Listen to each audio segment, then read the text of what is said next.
بسم اللہ الرحمن الرحیم۔ آج کے اس لیکچر میں اسلامیات کے متعلق جو اہم سوالات ہیں جو عام طور پہ ہر یونیورسٹی میں امتحانات میں پوچھے جا سکتے ہیں، انہی میں سے کچھ سوالات آج آپ کے سامنے رکھنے ہیں۔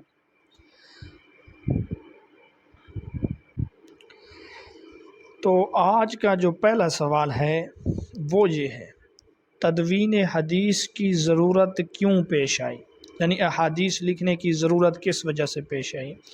تو یہ سوال لانگ میں بھی پوچھ سکتے ہیں، یہ سوال آپ سے مختصر میں بھی پوچھ سکتے ہیں۔ تو مختصر میں آپ اس کا جواب یہ لکھیں گے، حجیت حدیث کا تقاضا تھا کہ احادیث کو جمع کیا جائے اور محفوظ کیا جائے تاکہ ان احادیث سے احکام کا استنباط ہو سکے اور اجتہاد کی راہیں نکل سکیں۔ چونکہ یہ شریعت دین اسلام قیامت تک باقی رہنے والی ہے، لہٰذا ضروری تھا کہ دین اسلام کی تکمیل کے لیے احادیث کو جمع کیا جائے۔ عربوں کا حافظہ ضرب المثل تھا، ان کو چیزیں اس قدر یاد ہوتی تھیں، یہاں تک کہ اپنے جانوروں کی نسلیں بھی ان کو یاد ہوتی تھیں، لیکن زبانی روایات کب تک ساتھ دیتیں؟ اس لیے کتابت حدیث اور تدوین حدیث کی ضرورت محسوس ہوئی اور احادیث لکھی گئیں۔ اگلا جو سوال ہے وہ یہ ہے، کتاب الصدقہ سے مراد کون سی کتاب ہے اور اس میں کیا احکام بیان ہوئے ہیں؟ تو جواب ہے، حضور صلی اللہ علیہ وسلم نے زکوٰۃ کے متعلق احکامات ایک دستاویز میں تفصیلی طور پہ لکھوائے تھے۔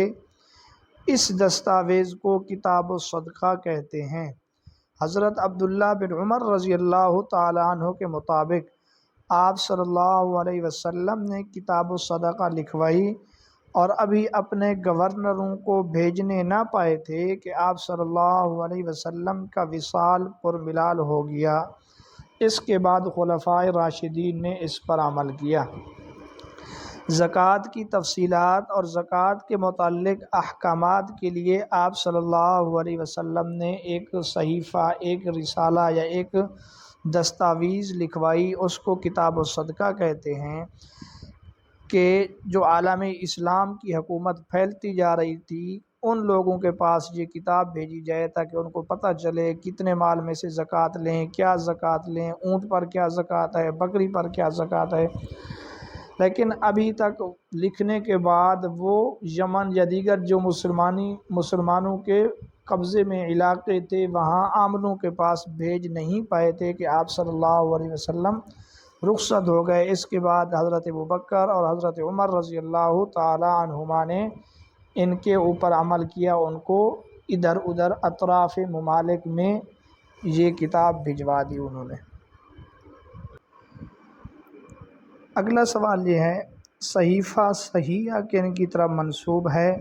تو اس کا جواب یہ ہے، یہ حضرت ابو ہریرہ رضی اللہ تعالی عنہ کی طرف منسوب ہے۔ اس صحیفے کو ان کے شاگرد حضرت حمام بن منبہ رحمۃ اللہ علیہ نے مرتب کیا، اس وجہ سے اس کو صحیفہ حمام بن منبہ بھی کہتے ہیں۔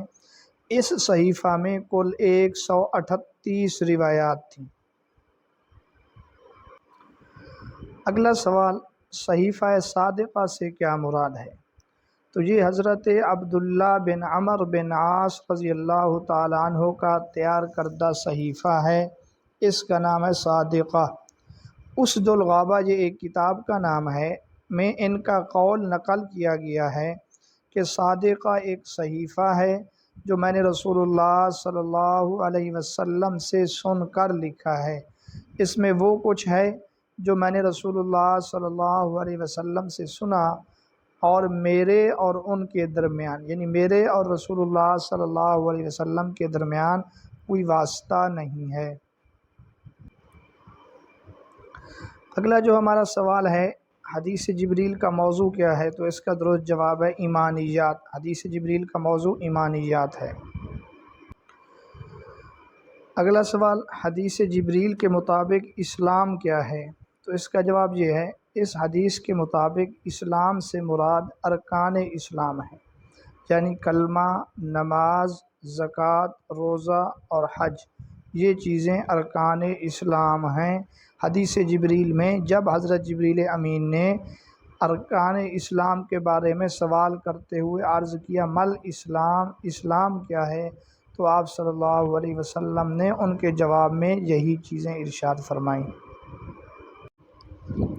اگلا سوال ہے، جہاد کا لغوی اور اصطلاحی معنی بیان کریں۔ تو جہاد کا مادہ جہد سے ہے، جہد سے ہے۔ اس کا معنی جد و جہد، مشقت، کوشش کرنا، محنت کرنا، قابلیت خرچ کرنا، اور اصطلاح میں جہاد اس مکمل کوشش کا نام ہے جو بندہ اللہ کی رضا، دین حق کی سربلندی، وطن اسلام کے دفاع اور اپنے نفس کو شیطان کے حملوں سے بچانے کے لیے کرتا ہو، اس کو جہاد کہتے ہیں۔ افسوس کہ آج ہمارے ذہنوں میں یہ بات اس قدر ڈال دی گئی ہے کہ ہم یہ سمجھتے ہیں جہاد تو صرف دوسرے کو مارنے کا نام ہے، دوسرے کو قتل کرنے کا نام ہے، حالانکہ اس طرح نہیں۔ جہاد ایک کوشش کا نام ہے۔ وَجَاهِدْهُمْ جِهَادًا كَبِيرًا، یہ الفاظ صورت فرقان جو مکی صورت ہے وہاں موجود ہیں۔ حالانکہ جہاد کی فرضیت کا تذکرہ جو قتال کے معنی میں ہے وہ تو مدینہ میں ہے۔ تو جہاد کا معنی قتل کرنا نہیں، بلکہ جہاد کا معنی وہ مکمل جد و جہد، وہ مکمل کوشش جو بندہ اللہ کی رضا کے لیے کرتا ہے، دین حق کی سربلندی کے لیے کرتا ہے، اور اپنے نفس کو شیطان کے حملوں سے بچانے کے لیے جو انسان جہاد کرتا ہے وہ بھی جہاد ہے۔ اگلا سوال یہ، جہاد کی اقسام بیان کریں۔ تو جہاد کی کئی قسمیں ہیں، ان میں سے چند ایک درج ذیل ہیں۔ جہاد بے نفس، یعنی اپنے نفس کے خلاف، نفسانی خواہشات کے خلاف جہاد کرنا۔ جہاد بالمال، مال کے ذریعے جہاد کرنا، یعنی اللہ کی اطاعت میں، دین اسلام کی سربلندی کے لیے، اللہ کے رضا کے حصول کے لیے اپنا مال خرچ کرنا۔ اور اسی طرح ہے جہاد بالسیف، جہاد بالسیف یعنی تلوار اٹھا کر میدان جنگ میں دشمنان اسلام کے مقابلے میں چلے جانا۔ جہاد بالقول یعنی وعظ و تبلیغ کرنا، نصیحت کرنا۔ اسی طرح جہاد اکبر، جہاد افضل، جہاد بالقلم، یہ تمام جہاد کی قسمیں ہیں۔ نفس انسانی کی کتنی قسمیں ہیں اور کون سی ہیں؟ جواب، نفس انسانی کی 3 قسمیں ہیں۔